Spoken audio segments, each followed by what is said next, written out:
বৃষ্টির ভিতরে ভিজে ভিজেই আজকে রান্না করলাম, কারণ আমরা মেয়ে মানুষ। পরিস্থিতি যেমনই হোক, রান্না বান্না, সংসারের কাজকর্ম সবকিছুই করতে হবে। আসসালামু আলাইকুম ভিউয়ার, সবাই কেমন আছেন? বরাবরের মতো নতুন একটা ভিডিও নিয়ে আজকে আপনাদের সামনে। গত প্রায় এক সপ্তাহ ধরে আমাদের রংপুর অঞ্চলে বৃষ্টি প্রায় লেগেই আছে। কত কত মানুষের যে কৃষি জমির অনেক ক্ষতি হয়ে গেছে, কত মানুষের ভুট্টা জমিতে হেলে গেছে, ধান ডুবে গেছে। ভাগ্যিস বৃষ্টির আগেই মিষ্টি কুমড়োগুলো আমাদের উঠানো হয়েছিল, না হলে তো সবার মতো মিষ্টি কুমড়োগুলো জমিতেই পচে যেত আমাদের। আসলে বৃষ্টি কিন্তু সবার জন্য সুখের হয় না। শহরের মানুষেরা বৃষ্টি দেখতে পছন্দ করে, কিন্তু টানা বৃষ্টি লেগে থাকলে আবার গ্রামের মানুষের কষ্টের সীমা থাকে না। যেমন ক্ষতি হয় ফসলের জমির, তেমনি খেটে খাওয়া মানুষগুলো বৃষ্টির জন্য বাহিরে যেতে পারে না। আর কাজকর্ম না থাকলে কিভাবে পরিবারের মুখে খাবার তুলে দিবে? তো যাই হোক, কথা বলতে বলতে কিন্তু গ্রামের মানুষের অনেক ইমোশনাল কথা বলে ফেললাম। এইদিকে চুলায় ভাত উঠিয়ে দিয়ে মাছ বের করে আনলাম ফ্রিজ থেকে। ফ্রিজে অবশ্য মাছ মাংস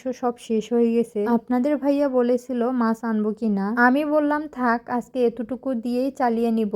এই মাছগুলো কিন্তু একদিনের নয়, অনেক আগেরই মাছ। 2-1 পিস করে রেখে দিয়েছিলাম, যাতে যখন করে মাছ থাকবে না তখন করে রান্না করে খাওয়া যায়। আজকে অবশ্য এটা নিয়ে আপনাদেরকে একটা রিলস ভিডিও শেয়ার করেছিলাম। তো যাই হোক, এদিকে কিন্তু টিপ টিপ বৃষ্টি চলে আসছে। ভাবলাম বৃষ্টি হলে তো পানি নিতে পারবো না, গা ভিজে যাবে, তাই একবারে বেশি করে পানি নিয়ে যাই। আর কয়েকদিন বৃষ্টি থাকার কারণে কলের পাড়ের আশপাশটা অনেক পিচ্ছিল হয়ে গেছে। তো যাই হোক, মাছগুলো যেহেতু অনেক দিনে, তাই প্রথমে কিছুটা লেবুর রস চেপে দিয়েছি। এখন লবণ, হলুদ, মরিচের গুঁড়ো দিয়ে ভালোভাবে মেখে রাখবো। বেশি দিন মাছ ফ্রিজে থাকলে এমনিতেই খেতে ভালো লাগে না। তো যাই হোক, আজকে ভেবেছিলাম মাছগুলো শুধু পেঁয়াজ দিয়েই ভুনা করব, আর সাথে আরো একটা কিছু রান্না করব, কিন্তু এত পরিমাণ বৃষ্টি শুরু হয়ে গেছে, তাই ভাবলাম কয়েকটা বেগুন দিয়েই রান্না করি। কারণ আরো একটা যে রান্না করতে পারবো এটার গ্যারান্টি নাই, কারণ এত পরিমাণ বৃষ্টি হচ্ছে, চুলার আশপাশটা পুরাটাই ভিজে গেছে, সাথে কিন্তু অনেকগুলো খড়িও ভিজে গেছে। তো যাই হোক, এদিকে ভাতটা হয়ে গেছে, ভাতটা নামিয়ে দিয়ে কড়াই উঠিয়ে দিলাম। আমরা কিন্তু মাছ ভাজা ছাড়া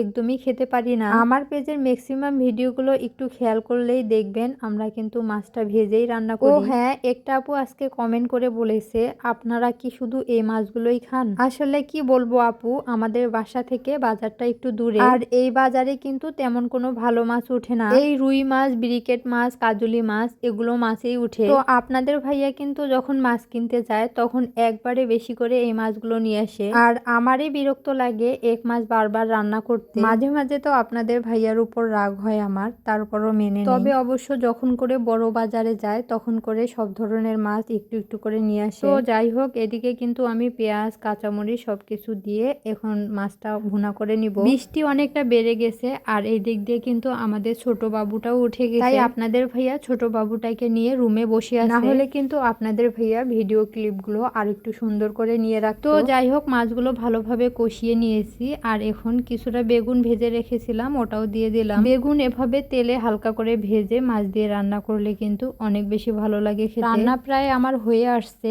আর এইদিকে দেখলাম বৃষ্টিটাও কমে আসছে। আপনাদের ভাইয়া বারবার বলছে বাকি রান্নাটা বাসায় গ্যাসে গিয়ে করবা, তাই আজকে আর বেশি রান্না করলাম না, শুধু এই তরকারিটাই রান্না করলাম। তবে হ্যাঁ, বেশি তরকারির প্রয়োজন হয়নি, এই তরকারি দিয়েই কিন্তু সবাই পেট ভরে ভাত খেয়েছে।